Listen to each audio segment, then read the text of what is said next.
What is up, squad? It's your boy, PinoE. Before we get into sneaker news, and there's a lot to talk about today, I just have to shout out the homie who created the PinoE squad page over on Instagram. Someone called it a fan page. I don't have fans. I have a squad. And no, I didn't create this myself.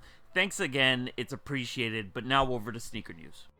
Today we're going to start things off with Puma and a look at this triple collaboration. Japan's Atmos, Switzerland's Titolo, and Germany's Puma got their collective minds together to come out with this Puma Disc Blaze Desert Dusk.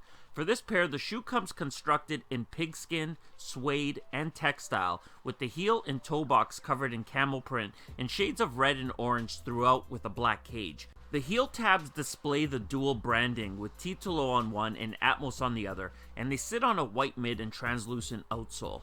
I'm not a fan, but if you are, look for them on January 28th at Titolo and Atmos.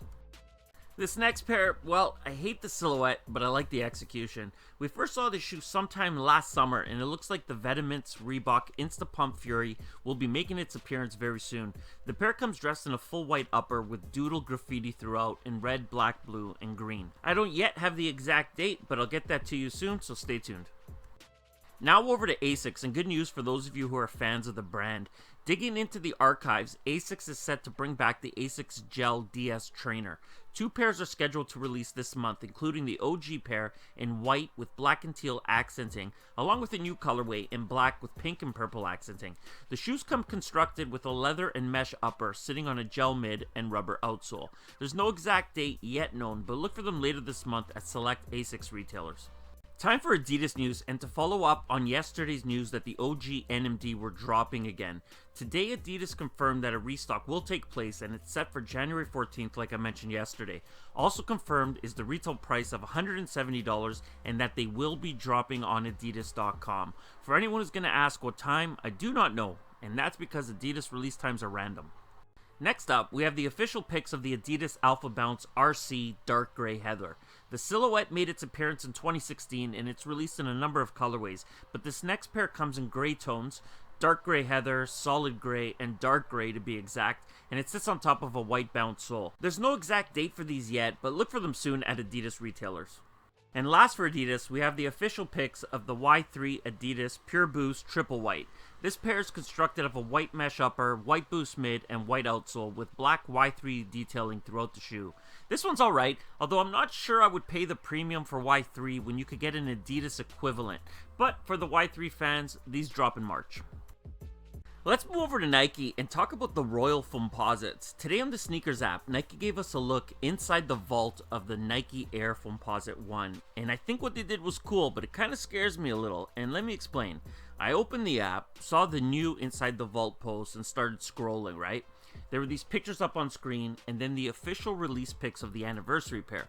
I started scrolling through the official pics and I noticed a black line where I was scrolling and I thought the app was bugging out, but then I noticed my finger was acting as a Sharpie and that I could color in the Foamposites with Sharpie like Penny did. So I'm thinking this is cool, but then bam, all of a sudden, as soon as I was done coloring it in, Penny pops up on the screen with a video message congratulating me that I secured an early pair.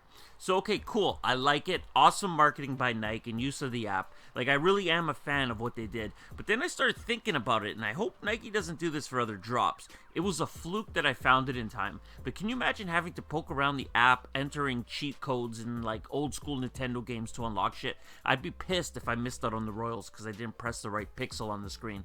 Anyway, I'm getting paranoid, but just a reminder, these foams drop January 26th for $230. Next up, earlier today, Nike officially unveiled the Nike PG1, which makes Paul George the 21st Nike basketball signature player over the last 44 years. Some of the benefits of the shoe includes a 4-foot strap with Flywire technology loop system, Zoom air unit under the forefoot, and a plush sock liner, a full booty constructed fit, and multi-directional scale-inspired blade traction outsole. That sounds badass. The first colorway to release is this Nike PG1 2K, which is up on screen, and it grabs its inspiration from Paul George's love of gaming and being on the cover of 2K17, which is featured on the sock liner, and the fishing bob inspired lace lock as a nod to his other love, fishing. Unfortunately, Nike did not give us a release date other than spring 2017, but we do know that retail is set at $110. Let's move to Jordan Brand now, and up on screen, courtesy of Mr. Unloved Ones on Instagram, is a first look at the Serena Williams Air Jordan 1. Serena's pair comes dressed in a black and pink leather upper with a white mid and pink outsole, along with Serena Williams' logo on the heel and tongue tag. There's no date for these yet, but what do you all think of Serena getting her own J? Let me know below. If you follow me on Twitter, you might have seen this tweet I posted today, and if you don't, feel free to follow me, PinoE77, and thank you to you-know-who, and no name shall be revealed. But remember, I just said no date for Serena's pair. Well, it looks like they may be dropping on February 11th. The All-Star Jordan 1, and I'm still looking for a leaked pic for you all. Those drop on February 19th. Royals, April 1st, but keep watching because I want to talk about that one. And we have a couple pairs in University Red on June 20th. I'm curious about that Sale University Red pair because that color combo could be real dope. And please, Jordan Brand, don't put perforated leather on that pair. Okay, so back to the Royals showing April 1st. I talked to my dude DJ Folk over on Twitter, and he told me something I heard before, but I'm not sure if I spoke about it here or not. But Jordan Brand plans to bring back true old school style quick strikes. What I didn't know was that the Royals will be one of them. So that means retailers won't know the release date just yet, and they could drop from anywhere between April 1st and May 21st. So yeah, the release date is not known, but now you know what I know, which is nothing. Okay, and last up, who remembers when I first leaked this pic a few months ago? And to be honest, at the time, I knew nothing about it except that it was an Air Jordan 4 with a glow sole and an X. Well, today it all makes sense, and you should circle March 1st on your calendar because that's the date that the Kaws Air Jordan 4 collaboration is rumored to be releasing.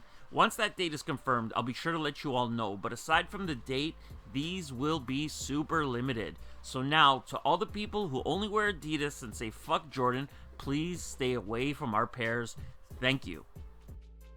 And last for today, Nike Air Max Day. Y'all remember the sneakers vote, right? Last year, where we all got to decide which pair of Air Maxes would get retro this year, and that the Atmos Air Max 1 elephant print won. Well, oh man, looks like along with the Air Max 1, a limited edition pack made of the Atmos Air Max 1 and an Atmos Air Jordan 3 will be releasing. Nike isn't playing any games in 2017. Chances are these release on Air Max Day, but stay tuned for more info. And once again, PS, Ultra Boost only crew, you could stay away from these as well. And that does it for today's video. If you enjoyed it, and I hope you did, hit that like button. If you're new around here, subscribe, join the squad. If you have something to say, leave it in the comments below. And I'm out.